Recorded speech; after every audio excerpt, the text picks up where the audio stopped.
Hello auditors, I'm Isheng. Today I'm going to teach you guys how to solve Ethernaut King challenge. You can see that over here this is the King contract, and in order to solve this Ponzi scheme of a contract, you can just become the king permanently. Let's move on to Visual Studio Code. You can see that I've actually copied the codes from Ethernaut. There is 3 state variables, a constructor and 2 function with 1 receive function and a getter function to see who's the king.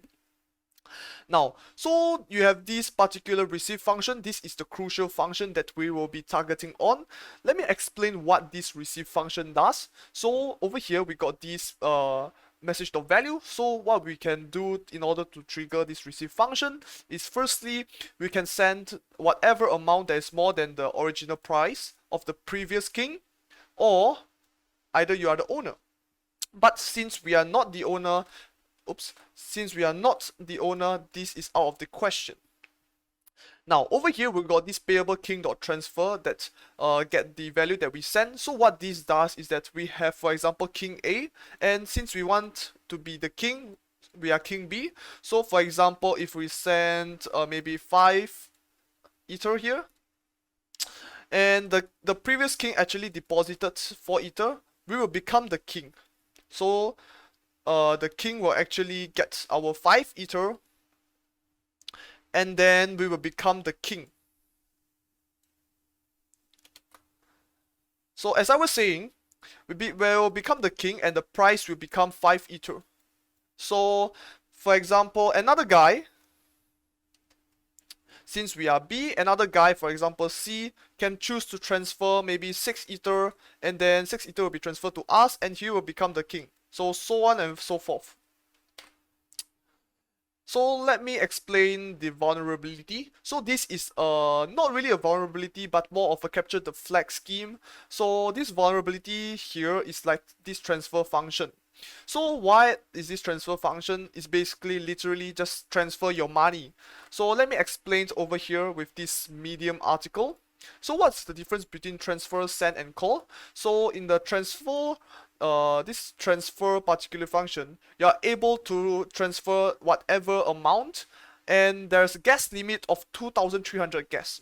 So this is usually used to prevent re-entrancy attacks, but that's no longer the case. There are many ways to prevent re-entrancy attacks, like open Zeppelin libraries. And if the gas is used finished, there will be an error thrown. And the difference between that and send is that it will just return a status of boolean false. Now, this is the difference between transfer, send and call. So call basically will just use all the gas sent in order to complete whatever execution required. So usually you have smart contract A and smart contract B. For example, if you want to call this function and you just send all the gas fee here, usually the function executed will be successful and there won't be any error. This is more of the common case, and this is usually the right way to do. That's one of the best practices. And you can see what does this mean. There's just quote and unquote and just there's nothing inside. So how actually a function, or if you will ABI, interact with the smart contract is that the ABI will just call the 4 bytes of the hash of the particular function. So for example, over here, there will be hashed and 4 bytes, which we can actually just input here, and we can call this function. But since this is a receive function, you do not need to actually put any 4 bytes here. This will basically be sent to the receive or the fallback function. So in order to solve this is actually quite simple. So in order to trigger these payable, these lines of codes, you have to actually just send whatever ether. For example, maybe I just send 6 ether, and this particular contract will actually send 6 ether to the previous guy, or the previous king, I'm sorry. And then if another person, for example maybe this contract C, tries to deposit 7 ether here, this particular line of code will actually try to send 7 ether here. But since we do not have the receive function, and there is a gas limit of 2300, there will be an error and thus it will not pass through, and therefore we will always be the king. So that's how you solve the King's Ethernaut Challenge. So let me show you the Brownie script. You can see that over here we got the contract instance here.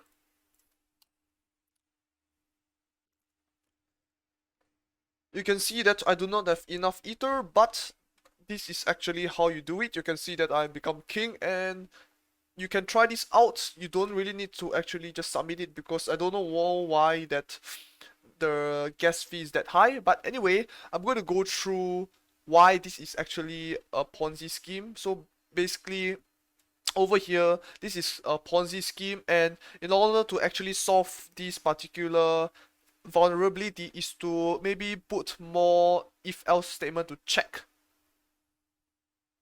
And that's about it. So if you guys love my tutorial, please hit the like button and subscribe. Thank you for watching and have a nice day.